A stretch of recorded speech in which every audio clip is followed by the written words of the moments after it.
So I'm just gonna get to the point. The Mimic is not canon, and if it is, it's a worse retcon than FNAF 4's Dream Theory. And I just came off super direct and to the point, but before you leave, let me explain why. The Mimic is not canon, and why you don't want it to be. Because personally, if the Mimic's canon, it's gonna make me really annoyed. But first of all, we need to explain why people think that the Mimic is in the game time.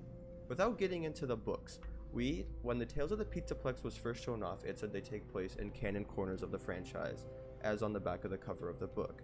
But let's be honest here, we don't want the books to be canon. But to continue, in the first books, the Pizzaplex is the same as the one we have in Security Breach, the same locations, same characters that are in the final game. Like, a lot of the stories explain things, what happened in the Pizzaplex.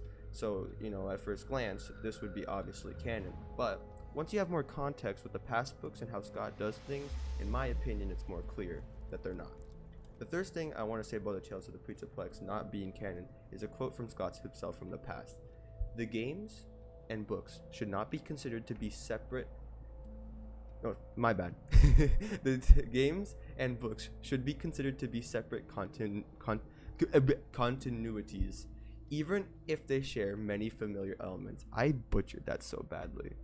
Yes, this is an old quote, but I think it still holds up that they're not canon. To add on to this point, every book before this one, minus the Ultimate Guides, Character Cyclopedia, has never been canon. So why all of a sudden a continuation book set of the Fazbear Frights be canon? Hell, because if this continuation would make the Fazbear Frights canon too.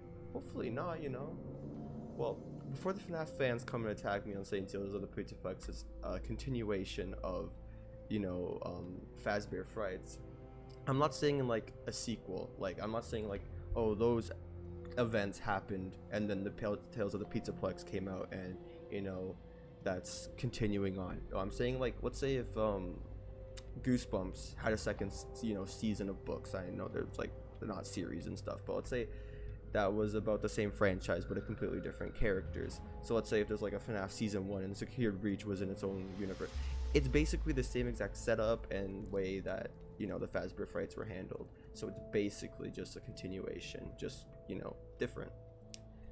But to continue on, now let's get on talking about the Mimic itself.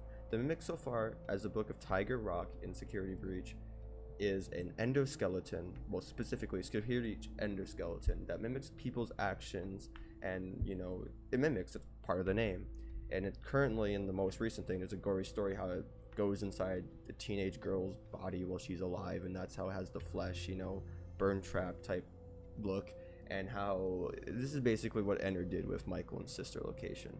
But there's just so many things that we don't see in Security Breach that are in these stories, like spring lock suits in the old FNAF 6 pizzeria that are like dogs and jesters that just do not exist in how Security Breach is right now. So, and a bunch of other things that's like, why wouldn't we see this in the FNAF 6? I know Security Breach was rushed, but they said they're happy with it, so whatever's in Security Breach right now is what they're happy with. So all the lore not being there, all the hints in Security Breach, does that mean nothing? To rip into this, in Security Breach and FNAF Help Wanted, there's nothing pointing to Burn Trap being the Mimic. I'm not just saying Burn Trap, but Glitch Trap. There is loose connections at best when it comes to the books, but I just think that's people pulling little points that don't matter. Because honestly, FNAF lore is convoluted, retconned, and garbage at this point. Like, I really care about FNAF. I've been a fan since the original game. I've been growing up with it. It's my childhood series. It's my favorite series, but come on. The lore, if you just look at it game by game, I think the Fiznom live stream where he goes for 10 hours explaining the lore to, I don't remember her name, the one girl in his FNAF week, is probably the best way to learn the lore without going too deep and looking into too many, oh, why is that? Why are their toes like that and stuff like that? So I think that's like the best way. But honestly, why would they even, do this, the Tales of the Pizzaplex? Why would they just throw stuff never set up before in our face after, so much time after Security Breach? This is where I want to get my final point. So Scott himself said that he hates retcons and only has retconned something once, which, is FNAF 4. The one retcon, you know, FNAF 4, I just said that, was Dream Theory.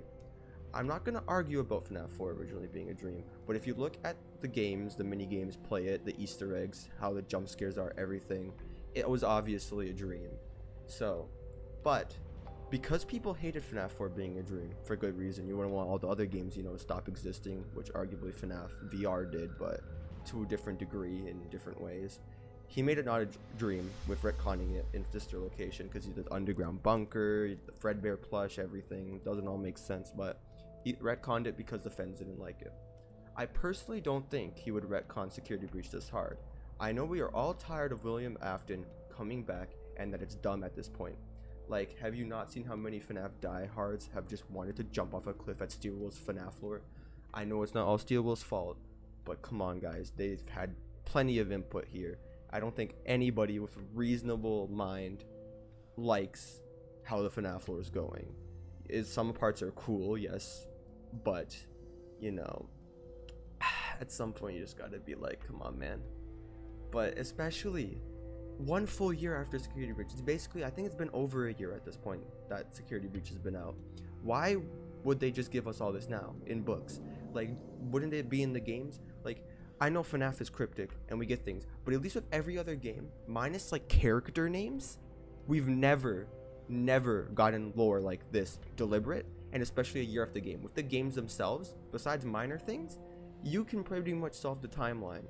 I would say many people would disagree with that, but you know, that's just how I feel. I feel like that's how everything is. But before I end this video, if I'm completely wrong and Rune comes out and the Mimic is canon, I'll post a video of my thoughts and feelings on it. You know, man, I'll own up to it. If I'm just trying to be a narcissistic old FNAF fan that even just doesn't like the books being canon at all and just rather than be silly, goofy side stories, I'll own up to it. Well, until then, I hope you guys like this video. I hope you guys like and subscribe. That has been my rant. I'm gonna say have a good one, and you know, that's it. Good luck. Bye.